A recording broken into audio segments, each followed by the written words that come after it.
wabarakatuh. Perkenalkan nama saya Ahmad Habibie Rauf dari kelas fase F PPLG. Dan tugas literasi saat kali ini saya akan menceritakan tentang pahlawan bangsa Indonesia yaitu pahlawan Ki Hajar Dewantara. Ki Hajar Dewantara lahir di Yogyakarta 2 Mei 1889. Berasal dari lingkungan keluarga Keraton Yogyakarta, ia lahir dengan nama asli Raden Mas Suwardi Suryaningrat. Sebagai keturunan ningrat, Suwardi kecil berkesempatan menempuh pendidikan bersama anak-anak bangsa Eropa di Hindia Belanda. Ki Hajar Dewantara, pahlawan pendidikan sekolah dan mencari ilmu.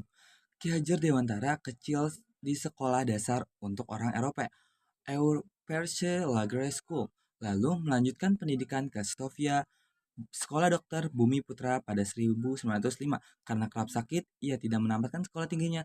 Sejumlah sumber lain mendapati pemerintah Belanda lah yang memutus beasiswa pendidikannya pada 1910. Kendati demikian, ia gemar mencari ilmu di berbagai tempat seperti dikutip dari kumpulan pahlawan Indonesia terlengkap oleh Mirnawati.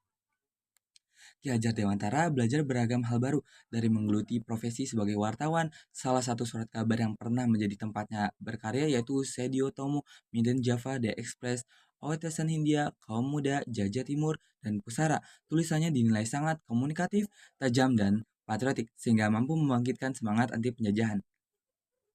Ia juga aktif di organisasi Budi Utomo untuk mengunggah kesadaran masyarakat agar bersatu mewujudkan kemerdekaan Indonesia pada 25 Desember 1912. Ia juga membentuk Indisch Party, partai politik nasionalisme pertama bersama Dawes Dekker dan Dr. Sutomo Mangunkusumo untuk mewujudkan kemerdekaan. Membuat marah Belanda, peresmian Indisch Party ditolak pemerintah kolonial Belanda melalui Gubernur Jenderal Edinburgh karena dianggap dapat membangkitkan nasionalisme dan penentangan atas penjajahan. Ki Hajar Dewantara dan tokoh Indisch Party selalu membuat Komite Bumi Putra pada 1913.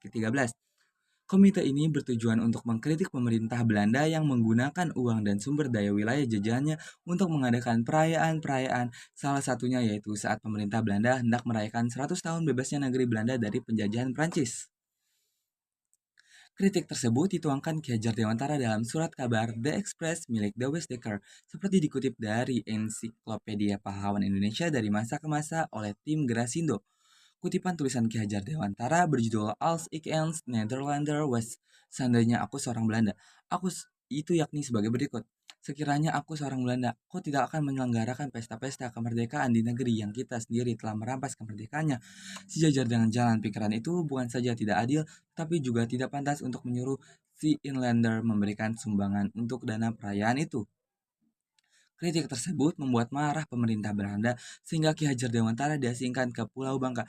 Tulisan Dewes Dekker dan Dr. Cipto Mangunkusumo untuk diniatkan juga Belanda sebagai tulisan menghasut rakyat, sehingga keduanya juga diasingkan. Dewes Dekker dibuang ke Kupang, sementara Dr. Cipto Mangunkusumo ke Pulau Banda. Suatu hari mereka mengajukan usul pada Belanda agar bisa dibuang ke negeri Belanda, agar dapat belajar banyak hal alih-alih di tempat terpencil tersebut. Akhirnya pada Agustus 1913 pemerintahan mereka dikabulkan. Terima kasih. Sekian dari saya, Ahmad Habibie Rauf dari kelas fase F PPLG. Terima kasih.